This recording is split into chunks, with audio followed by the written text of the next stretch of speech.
एंडालुसिया के अंदरूनी इलाकों में सबसे ज्यादा अनछुए और बेहतरीन होम ओक फॉरेस्ट मौजूद हैं। होम ओक्स बहुत अलग अलग तरह के मौसमों में उग सकते हैं, लेकिन ये लगातार बदलते हुए क्लाइमेट में तेजी से डटे रहने के लिए जाने जाते हैं, चाहे बर्फीली सर्दी हो या फिर आग उगलती गर्मी। ये जंगल एक अनूठी इकोलॉजी का हिस्सा है। यहाँ रहते हैं तरह तरह के जीव जिन्हें यहाँ के मेडिटेरेनियन क्लाइमेट के थपेड़े सहने पड़ते हैं।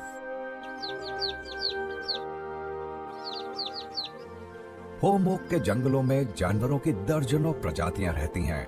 साल के अलग अलग वक्त ये यहाँ के पेड़ों पर पनाह लेती हैं और इनका भरपूर इस्तेमाल भी करती हैं। इनकी मोटी शाखाओं, इनकी पत्तियां, इनके तने और इनकी जड़ों के बीच रहते हैं तरह तरह के जीव। ये पेड़ कितनों को पालते हैं।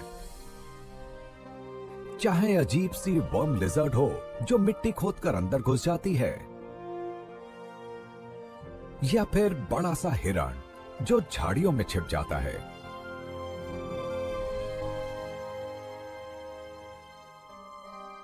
इन पेड़ों की छाया में उगती हैं तरह तरह की झाड़ियां जो इस जंगल को समृद्ध भी बनाती हैं और जिनकी छाया में पलता है ढेर सारा जीवन।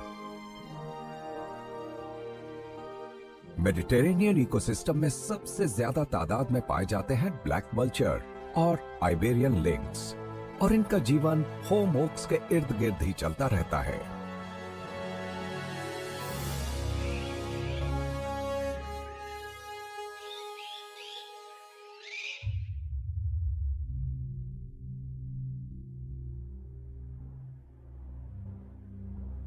सर्दी का मौसम है, कोहरा छाया है और होम ओक का जंगल कोहरे में छिपी अपनी छाया जैसा नजर आ रहा है। रात को कुछ हिस्सों में तापमान -15 डिग्री सेल्सियस तक पहुंच जाता है।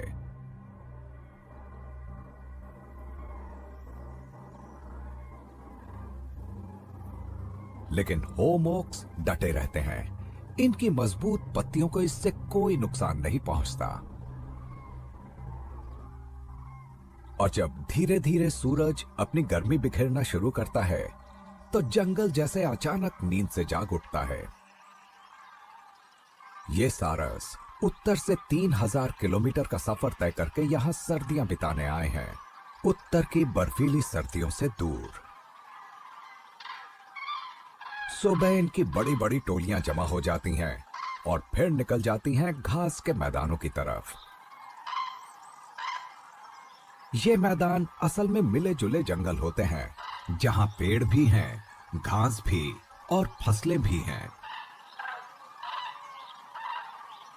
स्पेन का विशाल आधा दक्षिणी हिस्सा इसी तरह के जंगलों से ढका है और यहां सदाबहार होम ओक की भरमार है।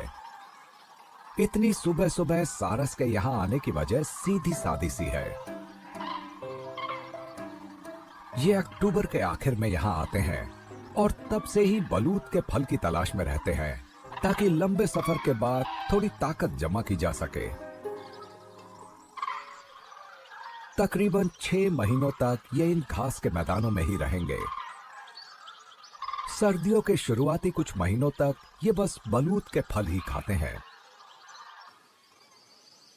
और ऐसा करने वाले ये अकेले नहीं हैं।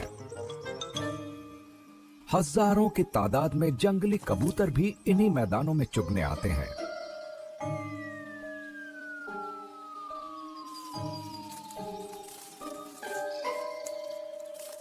कबूतर तो इन फलों को साबुत निगल सकते हैं, पर सारस के अध खाए फलों को खाना और पचाना इन्हें ज्यादा आसान लगता है।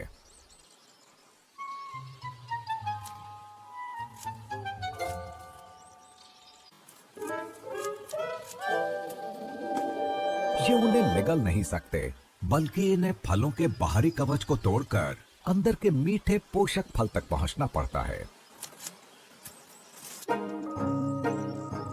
होम ओक्स के आसपास पल रहे जीवों के लिए बलूत के फलों की अच्छी फसल किसी वरदान से कम नहीं होती।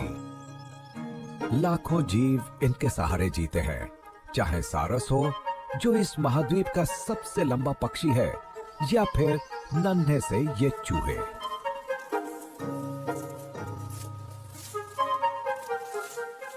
एक हेक्टेयर ओक के जंगल में करीब 800 किलो फल पैदा होते हैं। चाहे स्थानीय जीव हो या फिर बाहर से आए हुए, सभी इनकी जोरदार दावत उड़ाते हैं। वसंत का मौसम आते ही सारस फिर उत्तर की ओर यात्रा की तैयारी करने लगते हैं। पर अभी तो वो इन मैदानों में ही टिके हैं और उन्हें उछल कूद, चीख पुकार और नोक झोंक की आवाजें सुनाई पड़ती हैं, जो मिलन के मौसम का ऐलान है।